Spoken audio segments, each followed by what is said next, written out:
जय श्री कृष्ण दोस्तों, मैं निकिता ब्लेसिंग्स टीम उड़ीसा से। हमने पितामह पत्री जी द्वारा लिखित श्री कृष्णामृतम श्रीमद् भगवद गीता विज्ञान सार के 3 अध्याय की शुरुआत की थी। तो चलिए इसी अध्याय के कुछ और श्लोकों के अर्थ को गहराई से समझते हैं।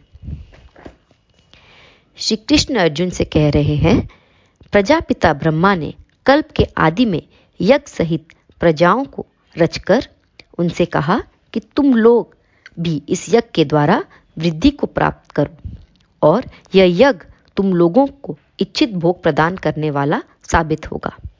अर्थात प्रजापति ब्रह्मा ने इस दुनिया की शुरुआत में यज्ञ को रचकर अपनी जनता से कहा कि तुम लोग इस यज्ञ के द्वारा वृद्धि को प्राप्त हो और यह यज्ञ तुम लोगों को इच्छित भोग प्रदान करेगा।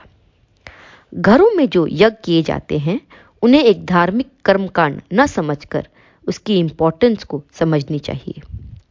इसे हमें ऐसे समझना चाहिए कि प्रत्येक अंतरात्मा एक पूर्ण आत्मा से जन्म होती है।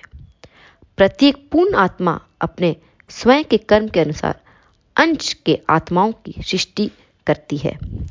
महाशक्तिवान पूर्ण आत्माएं जीवात्माओं को वर्षा के समान बरसाते रहते होंगे और अंश आत्मा प्रजा कहलाती है। पूर्ण आत्मा प्रजापति कहलाती है। इस सृष्टि में करोड़ों करोड़ों प्रजापति हैं। प्रत्येक प्रजापति भी एक ब्रह्मा है, जिसे हम एक सह सृष्टि कर्ता भी कहते हैं। कोई भी प्रजापति अपने लिए सृष्टि नहीं करता, लोक कल्याण के लिए ही सृष्टि होती है। अर्थात प्रत्येक अंश आत्मा का जन्म कर्म से नहीं होता, यज्ञ से होता है। पहले हमें यह समझना चाहिए कि जीवात्माओं को पूर्ण आत्माएं क्या संदेश देती है। पूर्ण आत्माएं यह संदेश देती है सभी जीवात्माओं को कि आप लोग भी हमारी ही तरह यज्ञ करके उन्नति प्राप्त करो। केवल कर्मों को करते हुए सफलता प्राप्त नहीं किया जा सकता। यज्ञाचरण द्वारा ही इच्छित भोग प्राप्त होते हैं, कर्माचरण द्वारा नहीं। तो इसीलिए यज्ञ हमारे संस्कारों का एक संगठित रूप है। संस्कार मतलब काम करने का सबसे उत्तम तरीका। यज्ञ से हम हर विधि को, हर संस्कार को एकदम अच्छे तरीके से पूरा करके अपने कर्म को शुरू कर सकते हैं। यज्ञ हमें एक तरीके से रास्ता दिखाता है और अगर आगे भी संस्कारों का पालन होगा तो हमारा ध्येय यानी जो हमारा गोल है, जो एम है, वो जरूर पूरा होगा। श्री कृष्ण फिर अर्जुन से कह रहे हैं, आप सब लोग इस यज्ञ के द्वारा देवताओं को उन्नत करोगे तो वे देवता आप लोगों को और उन्नत स्थिति में पहुंचाएंगे। इस प्रकार परस्पर एक दूसरे का भला करने से परम कल्याण को प्राप्त करोगे। इस श्लोक को हम इस प्रकार समझते हैं कि इस जगत में 2 लोक हैं, एक देवता लोक और दूसरा मानव लोक। देवता लोक केवल दिव्य दृष्टि से ही दिखाई पड़ते हैं, लेकिन दिव्य लोकवासी मानव के कर्मों को सदा परखते ही रहते हैं। मानव के यज्ञ कर्मों से देवतागण अत्यंत प्रसन्नता प्राप्त करते हैं।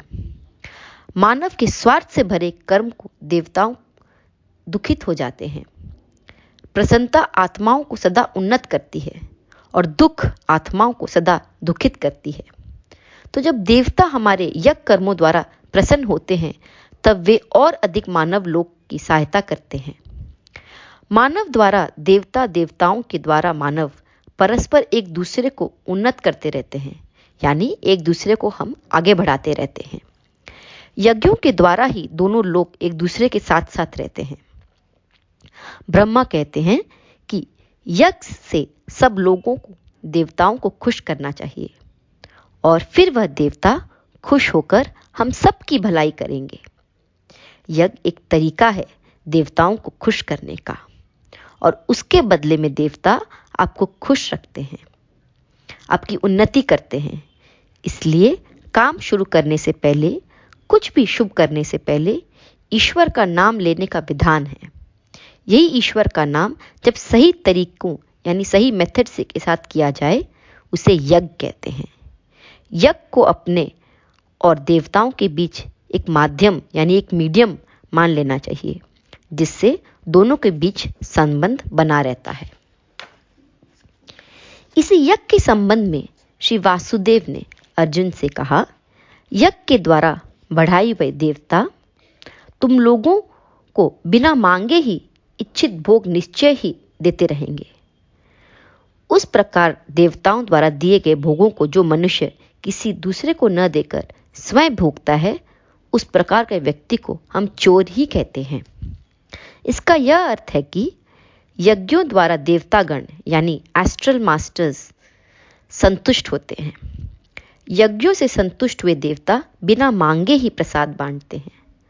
परलोकवासियों को प्रसाद दीजिए, ऐसा अलग से मांगने की आवश्यकता नहीं है। वास्तव में स्वयं के लिए जितना आवश्यकता है उससे अधिक ही वे प्रदान करते हैं, लेकिन हमें उसे आपस में सबके साथ बांट लेना चाहिए। हमें स्वयं ही उसे पूरा स्वाहा नहीं कर लेना चाहिए। उस प्रकार करने से चोर कहकर निश्चय ही हम कहलाएंगे। जिस समय हमारे पास जो है उसी समय वह सबका हो जाता है। यही सृष्टि का एकमात्र वास्तविक महान सूत्र है। हमें यह समझना चाहिए कि हमसे भी जो हीन स्थिति में हैं, जो हमारे पास है, उन्हें अगर हम बांटेंगे, परलोक में जो देवता है, जो योगी हैं, जो मास्टर्स हैं, वे हमें जो चाहिए प्रसन्नतापूर्वक प्रदान करते रहेंगे।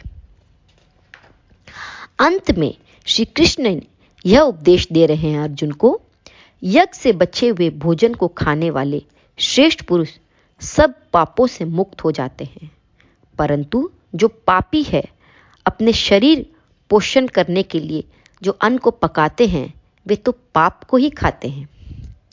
इस कथन का, इस श्लोक का हमें यह अर्थ समझना चाहिए कि यज्ञ से बचे हुए अन्न को खाने वाले श्रेष्ठ पुरुष सब पापों से मुक्त हो जाते हैं, और जो पापी लोग अपना शरीर पोषण करने के लिए अन्न को पकाते हैं, वे पाप को ही खाते हैं।